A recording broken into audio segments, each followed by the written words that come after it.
Hi, my name is Laura Wyndham, and today I will be giving a wedding toast as I am the maid of honor for my sister's wedding.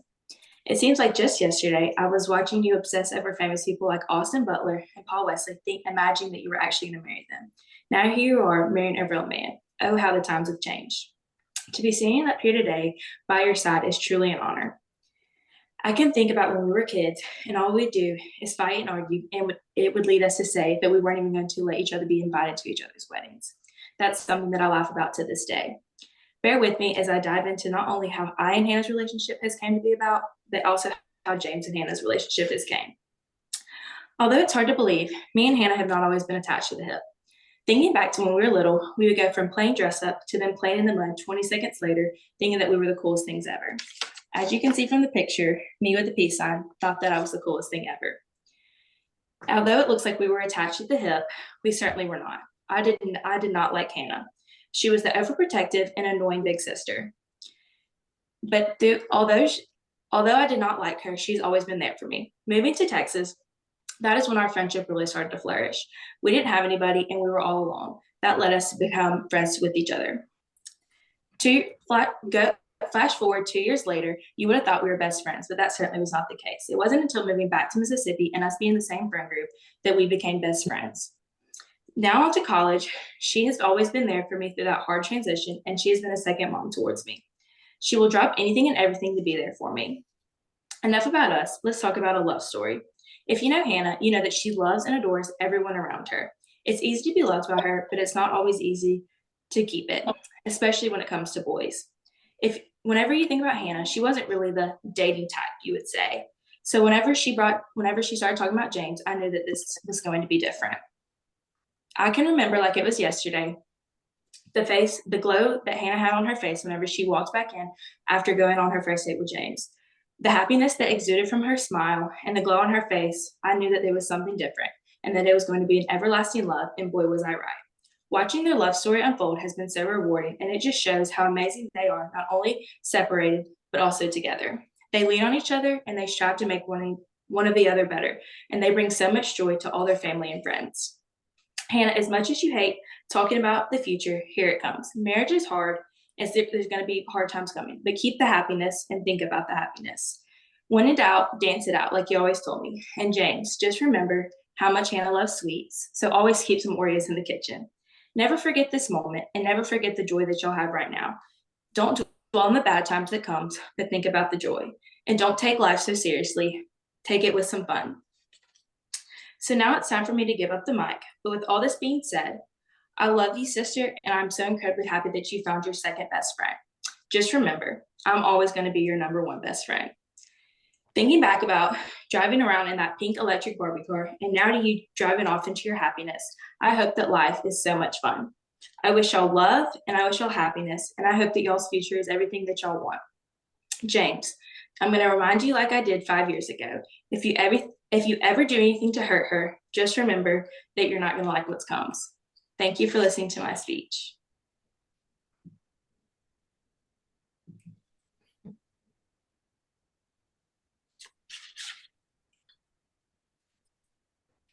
Are we doing feedback now or after? I don't care. It's whatever.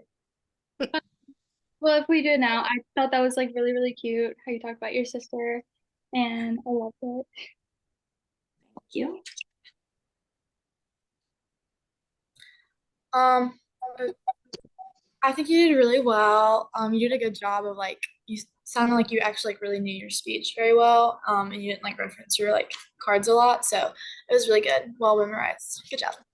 Thank you. Yeah, I also think you did well too. Yeah, it sounded like it came from the heart, not just from some cards. It was good. Yeah, and I like how you ended it. Like you tied it back together like real good. Yeah. And I like the picture. Gosh, thank y'all.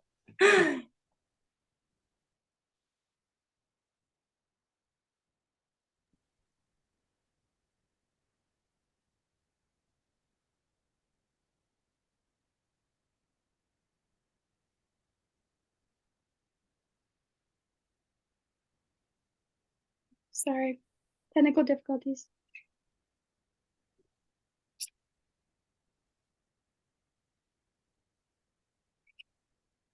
Can everybody hear me? Mhm. Okay. When I was 6 years old, I lost the only grandmother that I had the privilege to meet, the first one dying before I was born, unfortunately. At the same time that my grandmother had passed away, I discovered the show Golden Girls, and I was immediately hooked by Betty White's infectious on screen personality. Now I stand here today, 22 years old, and hurt by the loss of the woman that I looked up to for 16 years. Betty White had many nicknames, but America's grandmother is what really resonates with me. Betty White had one of the longest career in television history and was an inspiration to millions for her kind heart and her service. She had a passion for helping others, and she loved animals. Betty White was born January 17, 1922, in Oak Park, Illinois, but had moved to California with her parents right after she was born. According to Beverly Hills Courier, it was at her race in elementary school where she discovered her passion for performing after writing and playing the lead in her graduation play in 1935. She attended Beverly Hills High School in 1936, and she was voted best looking by her class in the school yearbook. In 2014, she sang the school's fight song from memory at the Beverly Hills Centennial celebration. Before she was America's Golden Girl, she served in the U.S. Army as a member of the American Women's Voluntary Services during World War II. Betty White was a role model for modern society since the beginning of her career by changing the dynamic of women's roles in television. She first started her career in radio doing commercials until she got her own radio program titled The Betty White Show. She was considered the first woman to host a talk show in 1949 to 1953. She began her first television appearance as a co-host with Al Jarvis on Hollywood on Television, which was a 5-hour daily talk show. From 1953 to 1955, she was the lead in the sitcom Life with Elizabeth, where she played the role of, according to Smithsonian Magazine, the ditzy housewife character with a winking self-awareness and proto-feminist irreverence. After her husband passed in 1981, she played the role of Rose in Golden Girls, who was a widow. Golden Girls went on from 1985 to 1992, being her longest role. She has won 7 Emmys in her lifetime, the first one dating back to 1952 in the category Best Actress for her role in Life with Elizabeth. In 2011, she won a Grammy for Best Spoken Word Recording for If You Ask Me at the age 88. Betty White was known for pushing boundaries, and during the peak of civil rights movement, she hired a Black performer named Arthur Duncan in a show that she was producing called The Betty White Show. She faced immediate backlash and boycotts. However, her only response was, "I'm sorry, live with it." She had a passion for animals and even helped relocate zoo animals from New Orleans to California before Hurricane Katrina. There's no place you can go where someone won't know the name Betty White. She was a pioneer for women in the entertainment industry and a strong leader in modern society. Betty White lived a long, youthful life dedicated to serving and entertaining the world. Today, I will leave you with one of her famous quotes: "Kindness and consideration of somebody beside yourself keeps you feeling young." How ironic was it that she lived by this quote daily until she died at the age 99, just 17 days shy of her 100th birthday.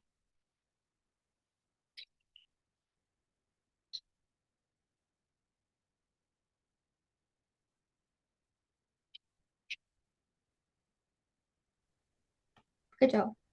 Yeah, that was really good. Thank you. Oh, I'm shaking. I couldn't even tell you were nervous. I feel like you were looking at us the whole time. Yeah, you That was- did a good job. And I love Betty White too, so I liked hearing about it. Thank you.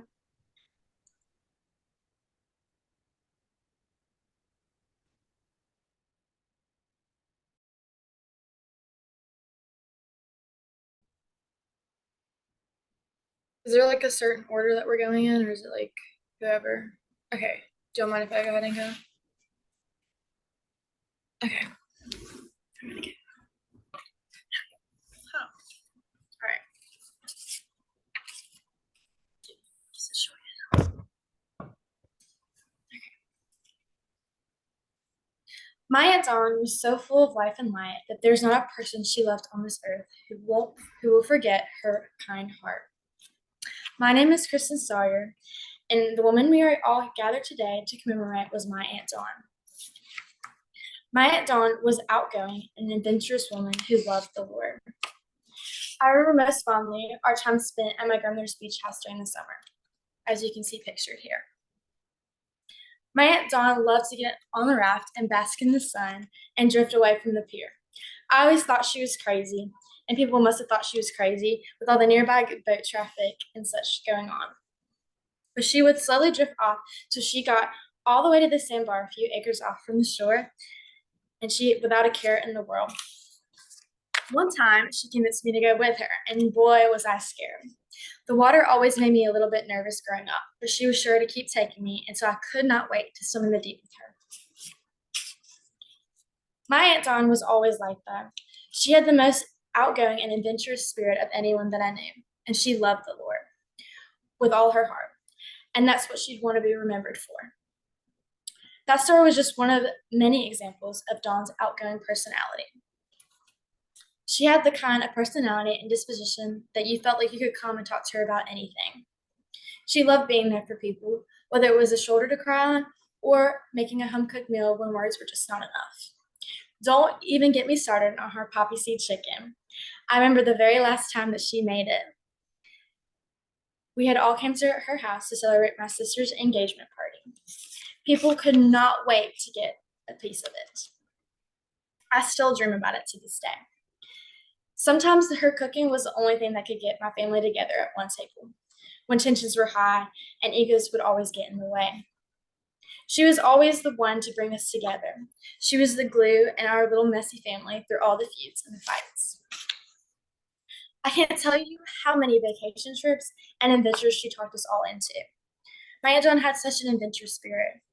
It was part of what made her personality. I remember one time she convinced us all to go on a skiing trip. She had the whole thing planned out and somehow convinced my parents to get on board. I was only 9 at the time and had never been skiing, but my Aunt Dawn was sure to take me on the bunny slope. When I finally worked up the courage, my Aunt Dawn was right there holding my hand as she walked me down the bunny slope. As scared as I was the first time, after that once, you couldn't get me off the bunny slope. That was until I accidentally let go of my Aunt Dawn's hand and slowly drifted off in the mud. But you better believe that my Aunt Dawn was the one to pull me out of it. She was all about making memories and living life to the fullest. That night, when she was tucking me into bed, we prayed for snow the next morning. And sure enough, the next morning we got up and there was snow. You may say it was coincidence, but I know that it was because of her strong faith in the Lord, because she had a ton of it. Her faith is what made her her. And it was what made her caring and joyful. Her faith was by far the most important thing in her life. She lived by faith in everything she did. I always loved hearing her sing old gospel songs around the house and in her red convertible with the top down. One of the most memorable things she ever said to me was about faith. She said, "Kristen, it doesn't matter how many mistakes you make in your life or even how many accomplishments, but what matters most to me is that you trust in the Lord." I will never forget that. I think of it anytime I feel lost. The very last memory we shared together was celebrating Easter. We celebrated Christ's resurrection and talked about what that meant for us. Her faith in the Lord is what gave me comfort when I found out that she would no longer be with us anymore. In all the pain of missing her and wishing she was still with us, I have a comfort knowing that she's in a better place. My Aunt Dawn was an outgoing, adventurous woman who loved the Lord, and she will be remembered for that. Thank you.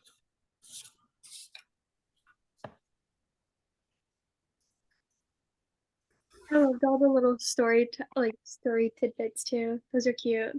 Thank you. I feel like you described them so well. Like I could feel like I was in the moment. And then like I like how like you like changed your voice whenever like something like was like more important or something. So that was really good. Thank you.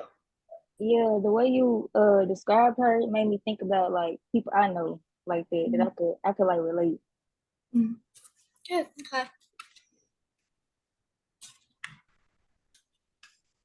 I'll go next.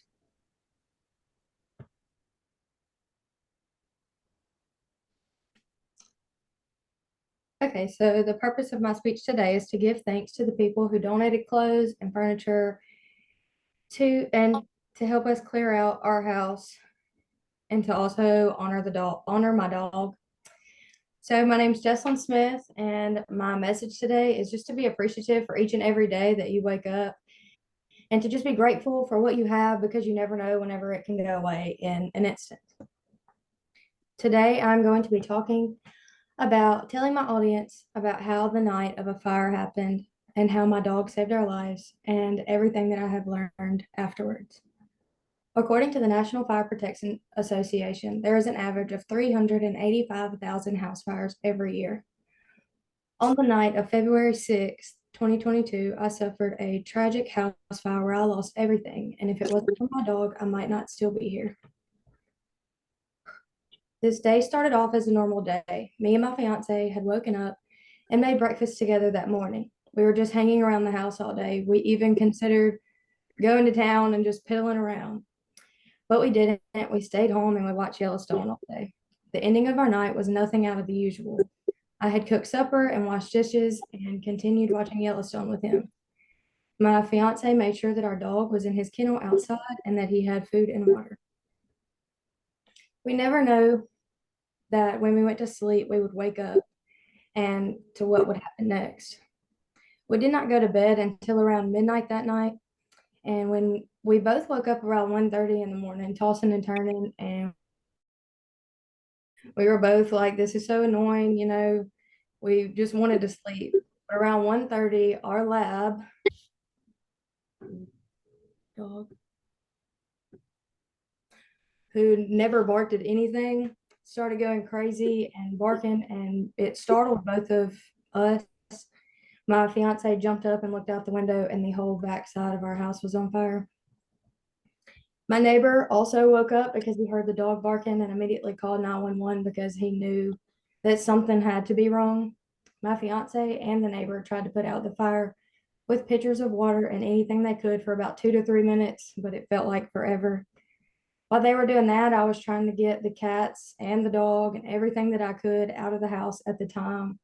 But before we knew it, the whole house was filled with black smoke and we were all running out the door with just the clothes on our back.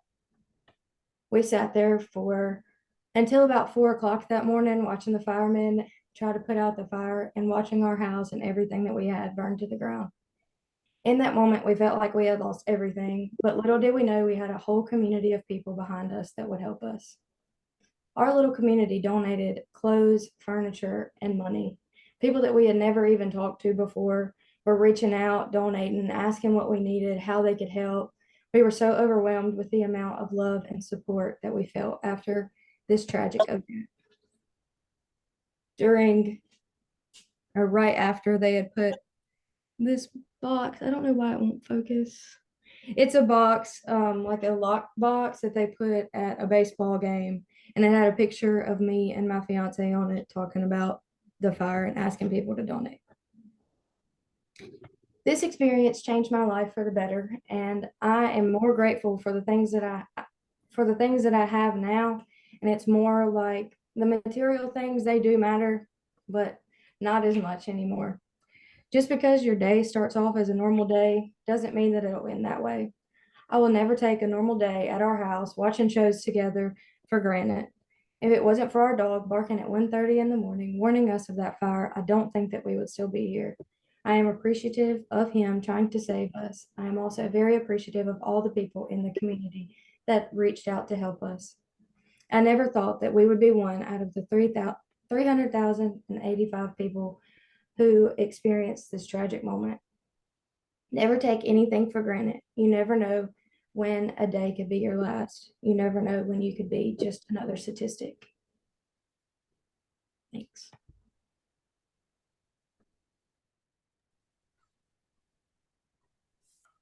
Good job. Thank you for sharing something that, I know that's like personal and like really tragic. And so I really like that you were brave enough, to talk about it. Thanks. Yes, I'm that shaking. was really good. It's good. I'm honestly speechless. So Yeah. you did a really good job. Thank you.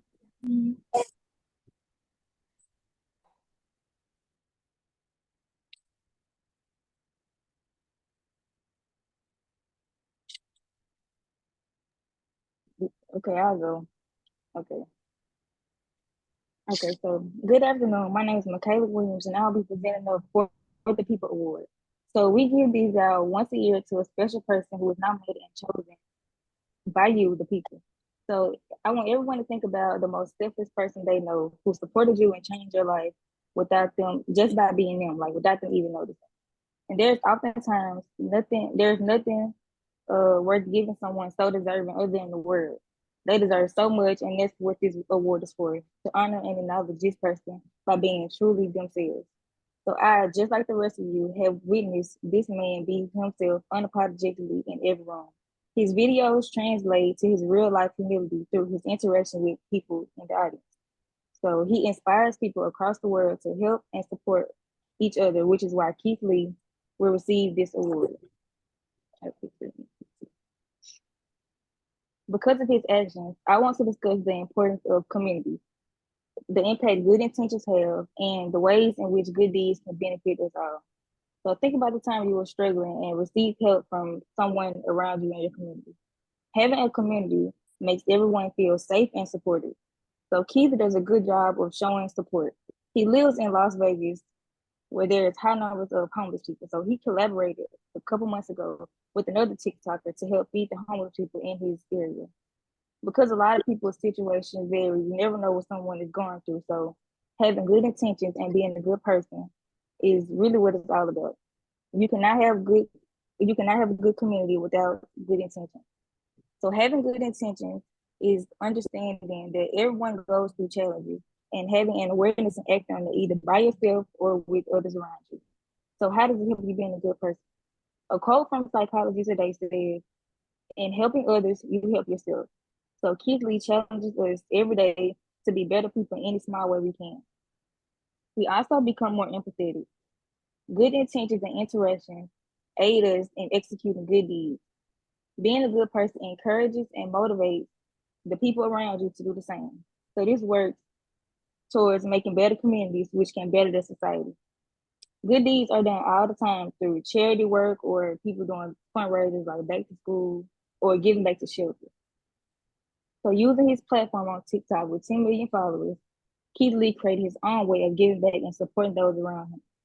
He supports people and wants nothing in return. These attributes and accolades are reasons why Keith Lee is the recipient of this award. He is he is a living proof of being the change you want to see.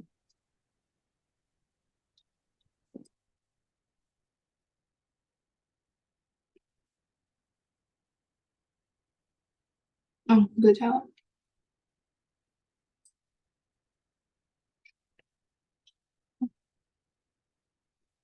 Well, I guess I'll go next. Okay. Good evening, everyone. My name is Monet, and I am Ebony's best friend and maid of honor. There are many friends that comes and goes out your life, but Ebony is a ride or die, and I'm grateful to have her in my life. Well, me and Ebony met at my cousin's birthday party, and she challenged me to a dance off, and we went about 5 rounds until I got tired and I forfeited. But still, to this day, she never lets me live it down.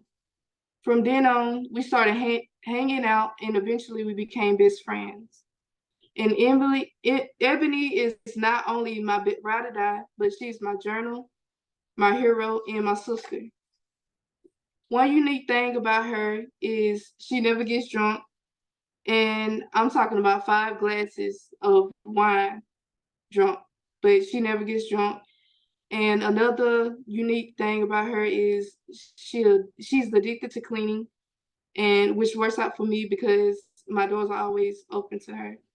And the third most unique thing about her is when she watches movies, she likes to dress up and eat a cheese and peanut butter sandwich. I don't know why she do that, but I don't judge her because she's my best friend. But that's why her and Jake are perfect together because he eats M&Ms on his pizza. I don't know why he do that either. And he likes to dress up also. But they love each other, and I can see it in their eyes, and I just want to wish, and I just want to raise my glass and wish Mrs. and Mr. Smith long and happy lives together. That's it.